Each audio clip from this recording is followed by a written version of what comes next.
এমনও পরিস্থিতির সৃষ্টি হয়েছে, যতজন ভোটার ছিল তার চাইতে বেশি ভোট কাস্ট হয়েছিল।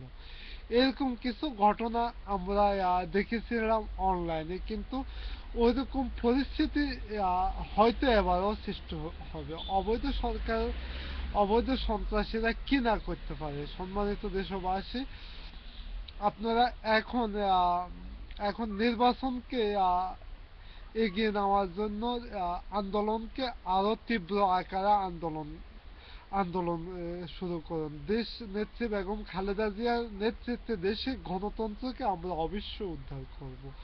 আজকে আসাম হান্নান শাহ বলেছেন, যে সকল কথা বলেছেন, জাতি এবং দেশ এবং জাতির পক্ষ হয়ে উপযুক্ত কথা বলেছেন তিনি।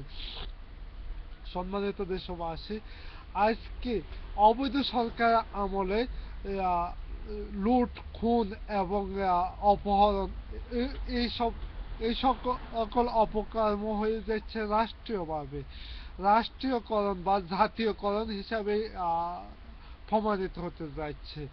আজকে অবৈধ সরকারের সন্ত্রাসীরা, সন্ত্রাসী পুলিশদেরকে যারা গুলি করে তাদেরকে সরকারিভাবে পুরস্কৃত করা হতে যাচ্ছে।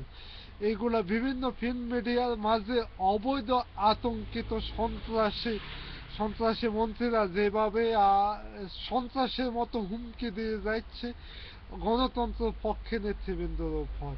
আজকে অনেক দিন গত হয়ে গেছে, আজকে জনাব সালাউদ্দিন ভাইয়ের এখন পর্যন্ত আমরা কোনো সন্ধান পাইনি। এক বহর পুলিশ এসে তাকে অ্যারেস্ট করেছিল। তারপর এরপর আর আর কি না করতেছে অবৈধ সন্ত্রাসীরা।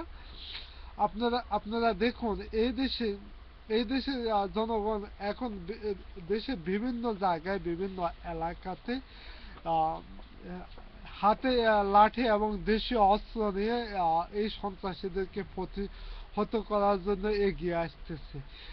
এখন এখন আপনারা আরেক ধাপ এগিয়ে আসুন, জনতার জয় অবশ্য হবে। বাংলাদেশের জনগণ কোনোদিন কোনো অন্যায়ের বিরুদ্ধে মাথা নত করে না, আজও করবে না। অবৈধ বাকশালে সন্ত্রাসীরা আজকে আজকে বিশ্ব প্রতিবন্ধী দিবস, আজকে দেশের সুষ্ঠু মানুষদেরকে এবং মেধাবী ছাত্রদেরকে হাতে পায়ে গুলি করে প্রতিবন্ধী করে দিচ্ছে অবৈধ সন্ত্রাসী সরকার। এদের বিচার অবশ্যই বাংলার মাটিতে হবে, অবশ্য হবে। এই সন্ত্রাসীদের বিচার হবে। আজকে সিলেটে যে সকল স্বেচ্ছাসেবক দলের উপর যেভাবে সন্ত্রাসীরা যে ঝাঁপিয়ে পড়েছিল তার ভিডিও চিত্র আমি দেখেছি। এক কোণা থেকে, আড়াল থেকে পুলিশ গুলি করতেছে দেশপ্রেমিক শান্তিপূর্ণ মিছিলের উপর। এই এটাও কি দেশে মানবাধিকার লঙ্ঘন করা হয়নি?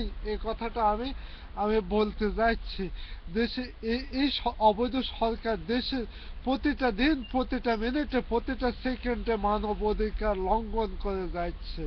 দেশে কোনো মানবতা নাই। সম্মানিত দেশবাসী, এখন আমরা মানবাধিকার নিয়ম এবং মানববন্ধনের মাধ্যম দিয়ে দেশে নেত্রী বেগম খালেদা জিয়ার নেতৃত্বে দেশের সকল স্তরের মানব বন্ধন কর্মকর্তা এবং কর্মচারী ভাইয়েরা, আপনারা নিরপেক্ষ হয়ে এ অবৈধ সন্ত্রাসীদেরকে দেখানোর জন্য দেশের টেকনাফ থেকে তেতুলিয়া পর্যন্ত মানববন্ধন করেন।